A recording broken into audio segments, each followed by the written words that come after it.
Hi, what would you say is the legacy of your life? What would the world remember you for once you're gone?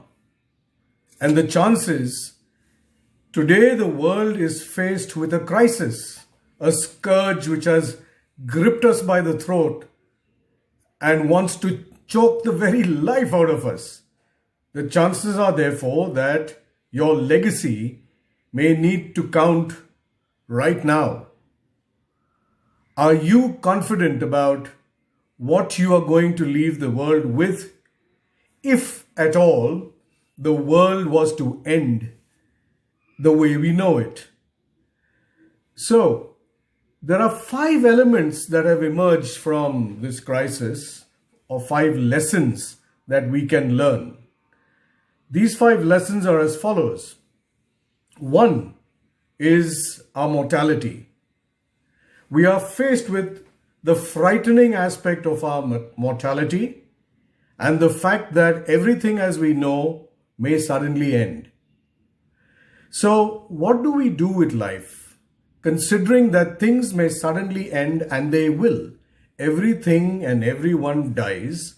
Of course, we don't plan on it happening that quickly. But as you can see, we are suddenly faced with that horrifying prospect. So maybe we should make life a value ladder. Maybe we should look at delivering value every day. You may plan in the long term, but deliver multiple times in the short term. It's like typing a long message on WhatsApp, for example. You'll see somebody typing for a long time, and sometimes you wonder why can't they send small elements of that message so you know where they are heading. Maybe life should be like that. Don't wait right to the end to deliver the value you wish to deliver.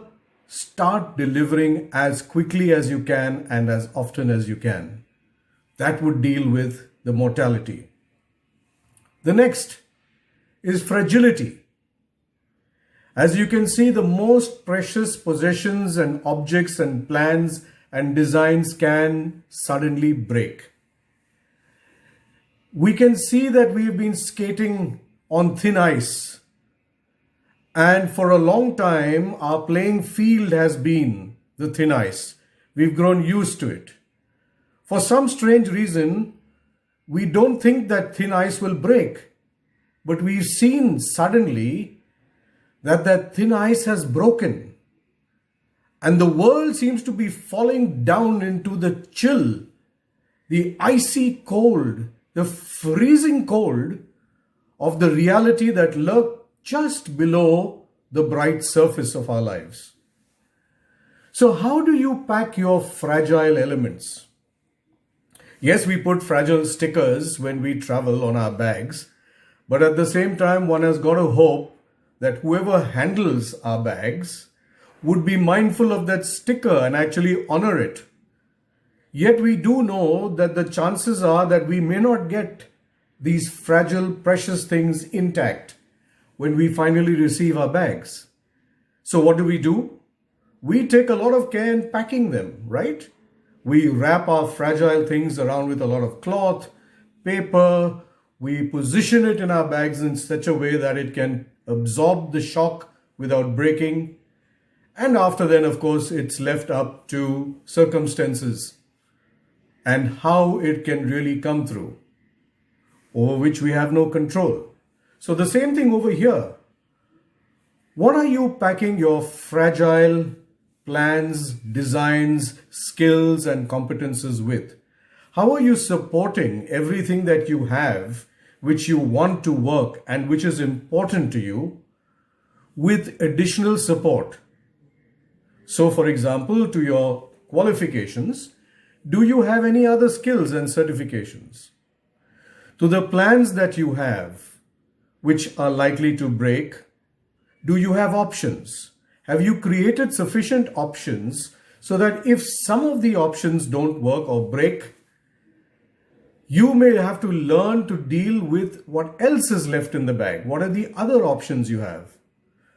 So, one of the things that fragility teaches us is also how to live with the scars of failure. Because you may be able to put certain things back together, but there's bound to be scars, or there are bound to be pieces. Now you can cry over those pieces or learn that impermanence is a way of life, as we are learning today. So lesson number 3, it's the fact that other people's lives impact us, whether we like it or not. And they can impact us permanently and irreversibly. So what are you doing to learn to live with other people's lives, hopes, dreams? We can't blame other people, as in the current crisis, for what is happening. Whatever happens, happens. We've just got to get up and deal with it.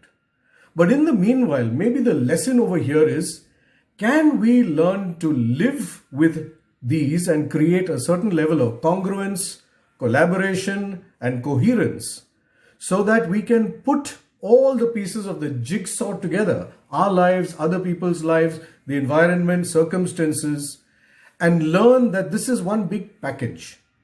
And what that package has is what life is all about. It's not just the separate elements. It's not just our lives and our plans, but how it fits into the entire framework of life. Lesson number 4 is, no matter what happens, we can't sit and cry and blame the world and other people or circumstances or our fate. It's about the ability to take responsibility for what is happening, to get up and act proactively, to gather support, to harness whatever resources we have available to us so that we can respond with some courage and with faith and identify positive outcomes rather than focus on what's going wrong. Look at what can go right and focus on that, because that will provide you the motivation that will accompany the responsibility to go forward and reach those end goals. Number 5, the 5th lesson is probably something that will support all these 4 lessons that we are learning from. The mortality of our lives, the fragility of our lives, the fact that other people's lives impact our lives whether we like it or not, and we can't run away from it.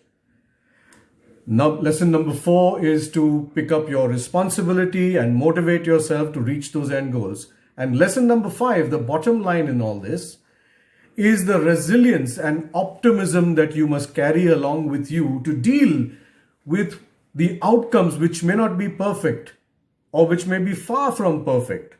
And how do you never say die no matter what the circumstances are? There's a pun in that, of course, because the current crisis is all about dying. And yet we've got to look it in the face and say, never say die, because there is always hope right to the end, and then there is more hope. So don't be obsessed with a particular route. Maybe in life we are obsessed with doing things a certain way, doing things in this area of life, this kind of career, this kind of job, this kind of company. Don't be obsessed with the route or the pathway, but focus on the goals. Where are you trying to get to? What is your ultimate purpose? What do you see yourself doing in the long term? And manage any path that can take you there. It doesn't mean you keep changing paths, but it means that if things go wrong, do not be disappointed. Do not be hung up on things. Learn to develop a sense of detached attachment to things that you believe would be the only way for things to work. And that will allow you to also harness the help and support of others who could offer you some great advice along the way on how to get things done. So resilience is all about getting up 8 times when you get knocked down 7 times. It's about bouncing back in the face of all that is going wrong with optimism, which is the sunlight, the sunshine that you know is beyond the night. So when you look at these 5 lessons that we can learn from, perhaps it can help you and support you in your way going forward. Thank you for listening to me. I hope you have a great day ahead. Bye for now.